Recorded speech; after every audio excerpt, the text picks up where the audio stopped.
وَلِلَّهِ الْأَسْمَاءُ الْحُسْنَى فَادْعُوهُ بِهَا۔ السلام علیکم ورحمۃ اللہ وبرکاتہ، نحمده ونصلی علی رسولہ الکریم، اما بعد فاعوذ باللہ من الشیطان الرجیم، بسم اللہ الرحمن الرحیم، رب اشرح لی صدری ویسر لی امری واحلل عقدۃ من لسانی یفقہوا قولی۔ الحمدللہ، آج ہم اللہ سبحانہ و تعالیٰ کے ایک اور نام اور ایک اور صفت القہار کے بارے میں پڑھیں گے۔ اسی سے ملتا جلتا لفظ القاہر بھی ہے، جس کے معنی ہوتے ہیں غلبہ اور بلندی کے۔ اللہ سبحانہ و تعالیٰ القہار ہے، یعنی غلبے والا ہے، قوت والا ہے، بلند شان والا ہے، اور اپنی ساری مخلوق پر غالب بھی ہے۔ سب اسی کے ماتحت ہیں۔ اگر کوئی شخص گناہ کر کے اللہ سبحانہ و تعالیٰ کی طرف نہیں پلٹتا اور وہ اللہ سبحانہ و تعالیٰ کے مقابلے میں آنا چاہتا ہے، تو اللہ تعالیٰ اس کو اپنی کمال قدرت کی وجہ سے پوری طرح مغلوب کرنے کی طاقت رکھتا ہے۔ سارے کے سارے انسان پوری طرح زمان اور مکان کے اعتبار سے اس کے قبضہ قدرت میں ہیں، اور وہ ان سب پر قادر ہے، اور اس کے ساتھ ساتھ وہ ان سب پر قاہر بھی ہے۔ سورۃ الانعام آیت نمبر 61 میں ہے، وَهُوَ الْقَاهِرُ فَوْقَ عِبَادِهِ، وہ اپنے بندوں پر غلبہ رکھتا ہے۔ کوئی بندہ اکیلا تو کیا، ساری دنیا کے لوگوں کو بھی اکٹھا کر لے اور اللہ سبحانہ و تعالیٰ کا مقابلہ کرنے پر آ جائے تو وہ مغلوب ہی ہو کر رہے گا۔ پھر اسی طرح یہ ہے کہ دنیا میں اس نے جتنی بھی چیزیں پیدا کی ہیں، ان میں بھی ہم دیکھتے ہیں کہ ایک قوت والی چیز کو دوسری چیز کے ساتھ ختم کیا ہے۔ مثلاً پہاڑوں کو توڑنے کے لیے لوہا پیدا کر دیا، اللہ تعالیٰ نے لوہے کو پگھلانے کے لیے آگ پیدا کر دی، آگ کو ختم کرنے کے لیے اللہ تعالیٰ نے پانی پیدا کیا، اور ہوا جیسی چیز جو بظاہر نظر ہی نہیں آتی، پانی کو بھاپ بنا کر بخارات بن کر اڑا دیتی ہے۔ تو اس طرح اللہ سبحانہ و تعالیٰ کے اس مخلوق کے اندر بھی اللہ تعالیٰ کا غلبہ اور قہر نمایاں ہے۔ اسی طرح جانوروں میں بھی بعض جانوروں کے مقابلے میں بعض کو طاقتور بنایا، اسی طرح وہ ایک دوسرے کا خاتمہ کر دیتے ہیں۔ دنیا میں کوئی بھی چیز بلند ہونے لگتی ہے، اللہ تعالیٰ اس کو نیچے لے آتا ہے، کیونکہ بلندی تو صرف اسی کی ذات کو زیبا ہے۔ کوئی اگر کتنا بھی اکڑ کر چلے تو پہاڑوں کی بلندی کو بھی نہیں پہنچ سکتا، اللہ تعالیٰ کا مقابلہ کوئی کر ہی نہیں سکتا۔ اس لیے انسان کو چاہیے رغبت کے ساتھ، اپنے دل کی خوشی کے ساتھ اپنے رب کے آگے جھک جائے۔ دن میں 5 دفعہ اللہ سبحانہ و تعالیٰ جھکنے کے لیے بلاتا ہے، اور اسے جھکنے میں اسی جھکنے کے اندر انسان کی عظمت ہے۔ اسی لیے اللہ تعالیٰ کی صفات کا جاننا اور ان کے بارے میں علم حاصل کرنا نہایت ضروری ہے۔ سورۃ الرعد آیت نمبر 16 میں ہے، قُلِ اللَّهُ خَالِقُ كُلِّ شَيْءٍ وَهُوَ الْوَاحِدُ الْقَهَّارُ، آپ کہیے کہ اللہ ہی ہر چیز کا پیدا کرنے والا ہے اور وہ اکیلا ہے، زبردست ہے۔ اللہ ساری مخلوق پر قدرت رکھتا ہے، اللہ ساری مخلوق پر قوت بھی رکھتا ہے، لیکن خاص طور پر ظالموں اور جابروں پر اپنی قوت رکھتا ہے۔ یعنی کوئی بڑے سے بڑا قوت رکھنے والا اس کے آگے بے بس ہے، اور وہ ظلم نہیں کر سکتا۔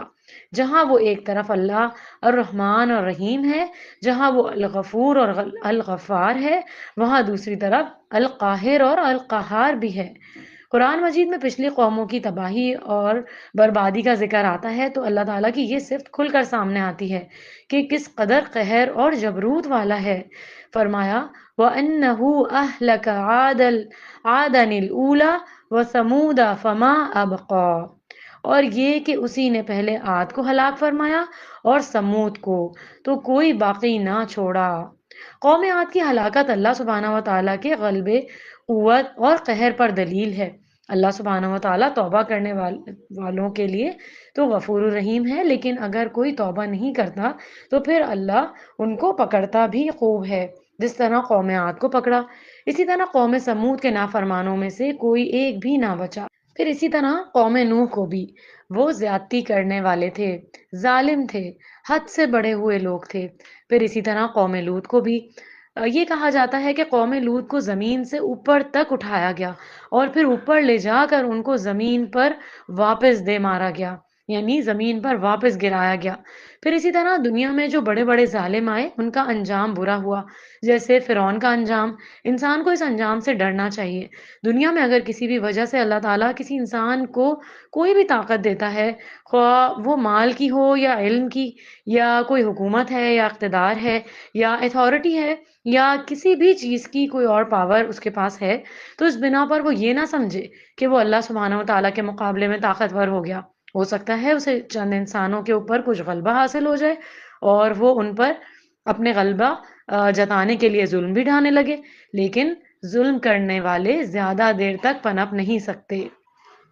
یاد رکھیں اللہ سبحانہ و تعالیٰ مظلوم کی آواز کو آسمان کے اوپر بھی سنتا ہے، اور اس کی دعا پہنچنے میں کوئی رکاوٹ بھی نہیں ہوتی۔ پھر اسی طرح نمرود کا انجام برا ہوا۔ وہ اپنے آپ کو خدا سمجھتا تھا، ایک حقیر مچھر نے اس کی جان لے لی۔ اسی طرح قارون کا انجام برا ہوا، جو دولت کی وجہ سے بہت طاقتور تھا اور بہت اکڑتا تھا، اور اپنی شان و شوکت میں بہت خوب تھا اور اپنے آپ کو بڑی چیز سمجھتا تھا۔ اس کے بارے میں آتا ہے اس کے گھر سمیت اس کو زمین میں دھسا دیا گیا، یعنی اس کے جو محلات تھے، یعنی زمین نے اس کو نگل لیا، کیونکہ اس کو اپنے مال و دولت پہ بڑا غرور تھا۔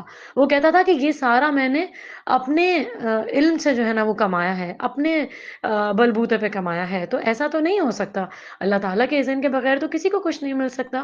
تو اس لیے انسان عاجزی اختیار کرے اور اللہ تعالیٰ کی اس صفت کو پہچانے۔ پھر یہ کہ اللہ تعالیٰ نے ہر ظالم اور قاہر یعنی قہر کرنے والے اور ظلم کرنے والے اور تکبر کرنے والے کا انجام ایسا ہی رکھا ہے۔ اللہ تعالیٰ نے قوم صالح اور قوم لوط پر جیسے قہر کیا، اسی طرح ابو جہل، ابو لہب اور مشرکین مکہ کو بھی مغلوب کیا۔ پھر اسی طرح اس کے بعد بھی جو لوگ دنیا میں ظلم کرنے والے تھے ان کو مغلوب کیا گیا۔ ہر دور میں اللہ تعالیٰ نے اپنے پیغمبروں کی مدد کی۔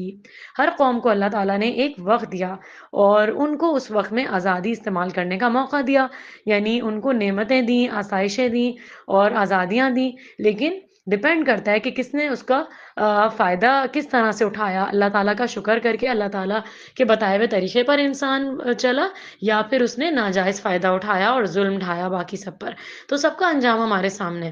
تو اللہ تعالیٰ نے سب کو ایک وقت دیا آزادی استعمال کرنے کے لیے، لیکن انہوں نے اپنی آزادی سے ناجائز فائدہ اٹھایا۔ انہوں نے سمجھا کہ شاید یہ ہمیشہ کے لیے ملی ہے اور شاید ہم ہر چیز میں اپنی مرضی کر سکتے ہیں، لیکن جب ان کا مقررہ وقت ختم ہو گیا تو اللہ تعالیٰ کی پکڑ سامنے آ گئی۔ تو ان تمام واقعات سے انسان کو یہ سبق لینا چاہیے کہ انسان اللہ سبحانہ و تعالیٰ کے سامنے بہت کمزور ہیں۔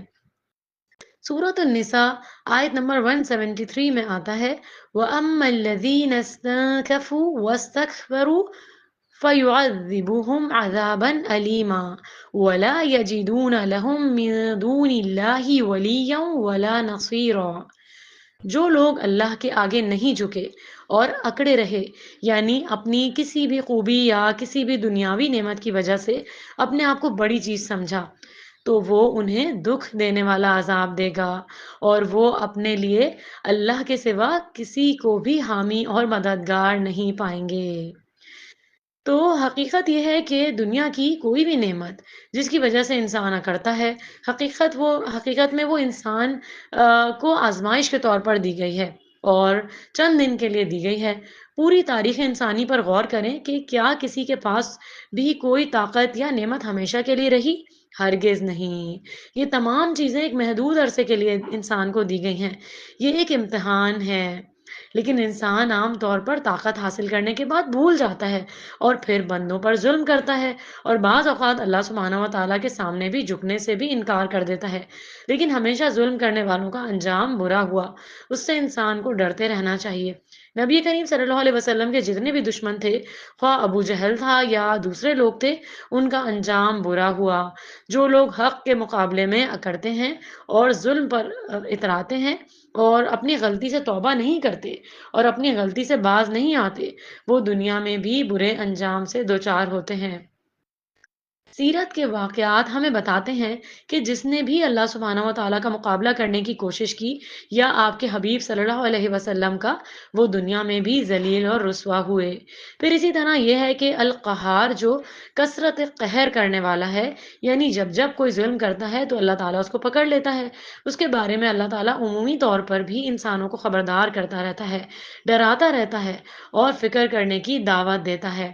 پچھلی قوموں کے واقعات سے سبق سیکھو کہ کس طرح ان پر یہ سارے عذاب آ چکے ہیں اور تم پر بھی آ سکتے ہیں۔ اس لیے کبھی بھی اللہ تعالیٰ کو ناراض کر کے دنیا میں عیش و عشرت کی زندگی بسر نہ کرو۔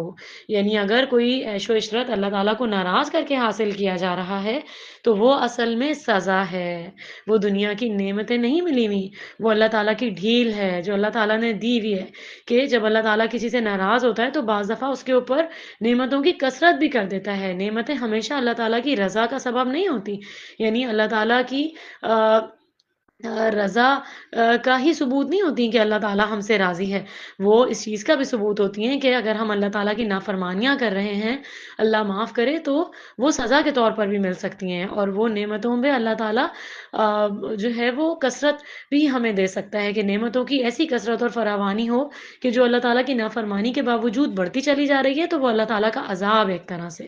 تو ہمیں پچھلی قوموں کے واقعات سے سبق لینا چاہیے، چھوٹی غلطی ہو یا بڑی، فوراً اللہ تعالیٰ کی طرف رجوع کر لینا چاہیے۔ پھر اسی طرح یہ ہے کہ اللہ سبحانہ و تعالیٰ مظلوم کے حق میں بھی بہت مہربان ہے، اور اگر کسی بھی قوم یا کسی بھی فرد پر ظلم حد سے بڑھنے لگتا ہے تو اللہ تعالیٰ ظالموں کو پکڑ لیتا ہے۔ اس لیے جب انسان کو اللہ تعالیٰ کی اس صفت کا تعارف ہو جائے تو ایک تو یہ کہ اللہ تعالیٰ سے دعا کرتے رہنا چاہیے، دوسرا یہ کہ انسان کو اپنے نفس کو بھی کنٹرول کرنا چاہیے۔ جب اس کے اندر کسی کے ساتھ ظلم اور زیادتی کرنے کی خواہش جاگے تو اسے اپنی خبر لینی چاہیے، یعنی اپنا تزکیہ نفس کرنا چاہیے، اپنے اندر سے برائیاں چن چن کر نکالنی چاہیے۔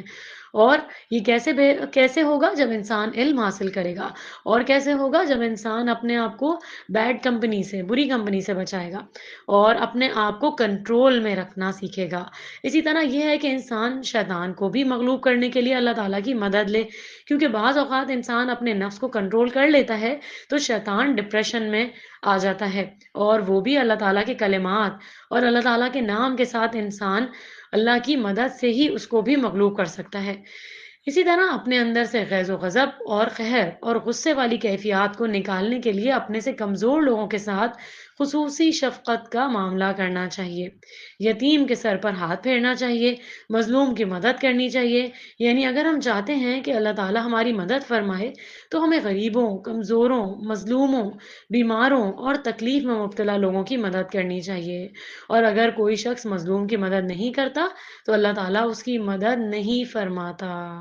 اس بات کو ہمیں گرہ میں باندھ لینا چاہیے، کمزور پر ظلم ڈھانے سے تو بچنا ہی چاہیے، اور پھر اگر قدرت بھی ہو تو کسی سے انتقام لینے کی قدرت بھی ہو ہمارے اندر تو بھی قدرت کے باوجود معاف کر دینا چاہیے۔